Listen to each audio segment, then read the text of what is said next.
Hello बच्चों, let's see this question. Which of the statement about COCN6 3 minus is true? Option A, COCN6 3 minus has 4 unpaired electron and will be in a low spin configuration.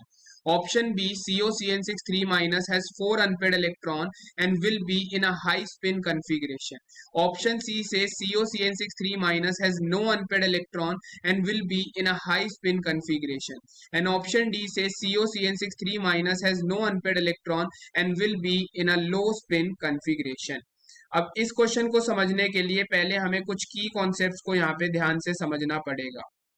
ठीक है, हमें complex दिया हुआ है COCN6 3 minus, ठीक है, और हमें पूछा है इसमें कितने अनपेड इलेक्ट्रॉन है ये, और ये कॉम्प्लेक्स हाई स्पिन में एग्जिस्ट करेगा या लो स्पिन कॉन्फ़िगरेशन में एग्जिस्ट करेगा। तो कोई भी कॉम्प्लेक्स लो स्पिन कॉन्फ़िगरेशन में अगर एग्जिस्ट कर रहा है, इसके अंदर उसके अंदर क्या देखने को मिल रही है, पेयरिंग ऑफ इलेक्ट्रॉन्स देखने को मिल रही है।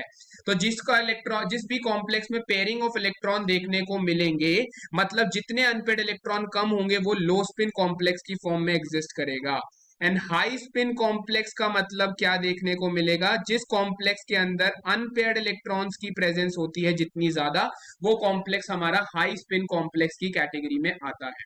ठीक है, अब हमें जो कॉम्प्लेक्स दिया हुआ है हम उसकी रिस्पेक्ट में देखते हैं कि हमारा जो COCN6 3 माइनस कॉम्प्लेक्स है वो हाई स्पिन है या लो स्पिन है।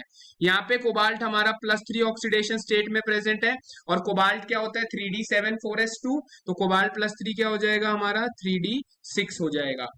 और हमें पता है साइनाइड जो है वो हमारे पास, cyanide ligand is a strong ligand. हमारे पास साइनाइड हमारा किस कैटेगरी में आता है, हमारा cyanide is a strong ligand. तो स्ट्रॉन्ग लिगेंड की प्रेजेंस में हमें पता है क्या देखने को मिलता है, पेयरिंग ऑफ इलेक्ट्रॉन्स देखने को मिलेगी। ठीक है जी, पेयरिंग ऑफ इलेक्ट्रॉन हमें देखने को मिलेगा। तो अगर मैं हमारे पास नॉर्मल 3D6 को पहले ड्रॉ करता हूं, फिर मैं इसके अंदर पेयरिंग कराऊंगा 1 2 3 4 5 6। लेकिन साइनाइड लिगेंड की प्रेजेंस में यहाँ पे क्या देखने को मिलेगी, हमें पेयरिंग देखने को मिलेगी, यानी जो हमारे पास इलेक्ट्रॉन्स की अरेंजमेंट होगी इसको हम हमारे पास एक्सप्लेन करेंगे with the help of VBT।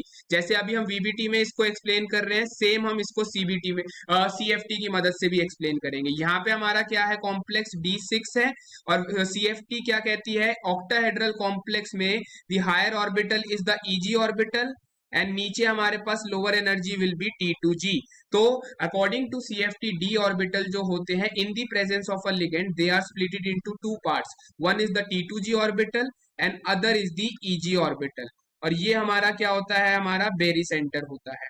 ठीक है, तो अब अगर मैं यहाँ पे इलेक्ट्रॉन्स की फिलिंग करके दिखाता हूं, तो ये हमारे पास क्या है, साइनाइड की प्रेजेंस में पहले इलेक्ट्रॉन्स की पेयरिंग होगी, तभी हमारे इलेक्ट्रॉन्स जो है वो हाई एनर्जी और EG ऑर्बिटल में जाएंगे। तो पहले 1 2 3 4 5 6, यानी यहाँ इलेक्ट्रॉनिक कन्फिग्रेशन कैसी हो गई, T2G6 EG0, और यहाँ सारे इलेक्ट्रॉन्स क्योंकि पेयर्ड हैं, this is a diamagnetic complex. और क्योंकि यहाँ पे कोई भी अनपेयर्ड इलेक्ट्रॉन नहीं है, अनपेयर्ड इलेक्ट्रॉन नहीं है, तो this complex is a low spin complex.